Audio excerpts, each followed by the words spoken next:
Very good evening. Welcome back to ఫ్రాన్సీ 1-to-1 creators, మీ YouTube channel. Beautiful quotations and motivation stories, Telugu stories YouTube channel. Thank you for supporting with me. అదేవిధంగా కొత్త viewers ఎవరైనా నా videos కానీ channel కానీ చూస్తున్నవైతే కంపల్సరీ సబ్స్క్రైబ్ చేసుకొని సపోర్ట్ చేయండి. అదేవిధంగా బెల్ ఐకాన్ క్లిక్ చేసి పెట్టుకోండి. పాత వాళ్ళు అయితే లైక్ చేయండి, నా వీడియోస్ను షేర్ చేయండి. ప్రతి ఒక్కరికి ఉపయోగపడేటువంటి motivational videos and motivational quotations అన్నమాట. ఓకే, ఈరోజు మీరు చూస్తున్నారు కదా థంబ్నెయిల్లో, ఈరోజు మంచి స్టోరీ అన్నమాట. చంద్రుని ప్రయాణం. Beautiful motivational story. అది ఏంటిది అనేది ఇప్పుడు ఈ వీడియోలో ఫుల్గా ఎక్స్ప్లెయిన్ చేస్తాను. నేను స్కిప్ చేయకుండా కంప్లీట్గా చూడండి. స్కిప్ చేస్తే అర్థం కాదు. ఇది ఎందుకంటే తెలుగు స్టోరీస్, ఇది లైఫ్లో మనకు ప్రతి ఒక్కరికి ఉపయోగపడేటి అనమాట. సో ఎక్కడో ఒక దగ్గరకు ఉపయోగపడతాయి మీరు సక్సెస్ అవ్వడానికి. So let's go to video అనమాట. లేట్ చేయకుండా చూద్దాం. మరి చంద్రుని ప్రయాణం ఏంటిది, మరి ఇతని యొక్క కథ ఏంది, అసలు స్టోరీ ఏందో చూద్దాం. ఒకప్పుడు ఒక చిన్న గ్రామంలో చంద్రుడు అనే యువకుడు ఉండేవాడు. అతడు చాలా తెలివైన వాడు, కానీ సుఖజీవితం మాత్రమే కోరుకునే మనస్తత్వం కలవాడు. ఏ చిన్న కష్టం వచ్చినా అది ఎవరైనా తట్టుకోగలరా అని అనుకునేవాడు. సో ఒక గ్రామంలో ఒకప్పుడు ఒక చిన్న చంద్రుడు అనే ఒక బాలుడు ఉండేవాడు. అయితే అతనికి చాలా తెలివైన వాడు అనమాట. కానీ సుఖ జీవితం కోరుకున్నాడు. సుఖంగా ఉండాలని ఎప్పటి కష్టం వద్దని చెప్పేసి కోరుకునేవాడు, మనస్తత్వం కలవాడు అనమాట. అయితే ఏ చిన్న కష్టం వచ్చినా అది ఎవరైనా తట్టుకోగలరా అని అతను అనుకునేవాడు అనమాట. సో ఒకరోజు ఏమైందంటే, అతని గురువు అతన్ని పిలిచాడు.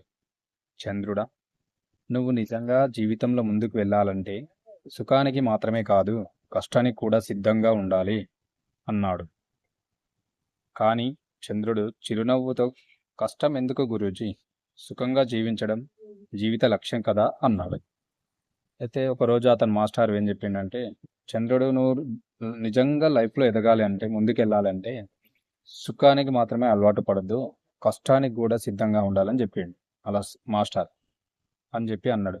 కానీ చంద్రుడు ఏమన్నాడు చిరునవ్వుతో, కష్టం ఎందుకు గురూజీ, సుఖంగా జీవించడం జీవిత లక్ష్యం కదా అని చెప్పేసి చంద్రుడు ఆ మాస్టర్ తోటి అన్నాడు. గురువు అతనికి ఒక చిన్న జర్నీ మొదలు పెట్టమని చెప్పాడు. అంటే ఒక చిన్న ప్రయాణం మొదలు పెట్టమని చెప్పేసి అలా గురూజీ అతనికి చెప్పిండు. 1-2 రోజుల్లోనే చంద్రుడు అలసిపోయి, బంధించి ఉంది జీవితం ఎలాగైనా మంచిదనిపించుకుంది. సో 1-2 రోజుల్లో చంద్రుడు అలసిపోయిండు. ఒక జర్నీ స్టార్ట్ చేస్తే చంద్రుడు అలసిపోయిండు అనమాట. బంధించి ఉండే జీవితం ఎలాగైనా మంచిది అనిపించుకుంది. కానీ ఆ ప్రయాణంలో ఒక రైతు తాను చేసిన నాట్లు ఎండలలోనూ వర్షాలలోనూ పనిచేసి పంట పొందిన తత్వాన్ని చూశాడు. అప్పుడు ఏం చేసినట్టు, జర్నీ చేసే సమయంలో చంద్రుడు ఒక రైతు పంట వేసిండు. ఎండలో పంట వేస్తున్నాడు, వానలో పంట తీస్తున్నాడు. అట్లా చేసి లాస్ట్కు పంట మొత్తాన్ని దిగుబడి పొంది తత్వాన్ని చూసిండు అనమాట. పండించే విధానాన్ని చూశాడు.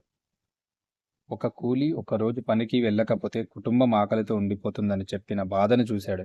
అప్పుడు అతనికి అర్థమైంది ఏంటిదంటే, ఒక కుటుంబంలో ఉన్నట్టు పెద్ద కూలికి పోతే ఆ కుటుంబం మొత్తం పస్తులు ఉండాల్సి వస్తుంది ఆకలికి అని చెప్పేసి ఆ బాధను చూసిండు అనమాట చంద్రుడు. ఆ ప్రయాణం చివరికి చంద్రుని మనసు మారిపోయింది. ఏమైంది, చంద్రుని మనసు మారిపోయింది అబ్బాయికి. తిరిగి వచ్చినప్పుడు గురువు ముందు మొక్కబోయాడు. గురూజీ, ఇప్పుడు నాకు అర్థమైంది, సుఖానికి అలవాటు పడితే మనం ఎదగలే, కష్టం మనల్ని గట్టి చేస్తుంది, మన లక్ష్యాల వైపు నడిపిస్తుంది అన్నాడు. అప్పుడు అతనికి ఏమర్థమైందంటే, సుఖానికి అలవాటు పడితే ఫ్యూచర్లో మనం ఏ కష్టం చేయలేం, దేన్ని తట్టుకోలేం అని చెప్పేసి అతనికి అర్థమైంది. మన లక్ష్యాల వైపు నడిపిస్తుంది, ఏది కష్టానికి అన్నిటికీ తట్టుకుంటేనే మనం అనేది మన లక్ష్యాల వైపు వెళ్ళగలం అని చెప్పేసి చంద్రునికి అర్థమైంది. ఇక్కడ మోరల్ స్టోరీ ఏంటంటే, సుఖానికి అలవాటు పడితే ఎదుగుదల ఆగుతుంది. గుర్తుపెట్టుకోండి, సుఖానికి అలవాటు పడడంతో ఎదుగుదల అక్కడికి ఆగిపోతుంది. అదే కష్టాన్ని నమ్ముకో, మన జీవితాన్ని నిర్మించే శిల్పి అవుతావు. కష్టమే మన జీవితాన్ని నిర్మించేటువంటి శిల్పి. ఎందుకంటే కష్టపడుతుంటే ఆ కష్టంలోనే మనకు జీవితంలో విజయం అనేది వస్తుంది. ఓకేనా, ఇదనమాట మోరల్ స్టోరీ. అర్థమైంది అనుకుంటున్నాను. సుఖానికి అలవాటు పడద్దు, కష్టానికి కూడా రెడీగా ఉండాలి. కష్టం చేయాలి, సుఖపడాలి, రెండు ఉన్నప్పుడే జీవితంలో మనం ఎదుగుతాం. ఓకేనా, బ్యూటిఫుల్ మోటివేషన్ స్టోరీ నచ్చిందని అనుకుంటున్నాను. కంపల్సరీ ఈ వీడియోకి ఒక 1000 లైక్స్ ఇస్తారని ఎక్స్పెక్ట్ చేస్తున్నాను. అదేవిధంగా సబ్స్క్రైబ్ చేసుకొని సపోర్ట్ చేయండి. Thank you very much. మరొక మంచి మోటివేషన్ స్టోరీ తోటి మళ్ళీ మీ ముందుకు వస్తా. మీ రామ్సీ 121 క్రియేటర్స్.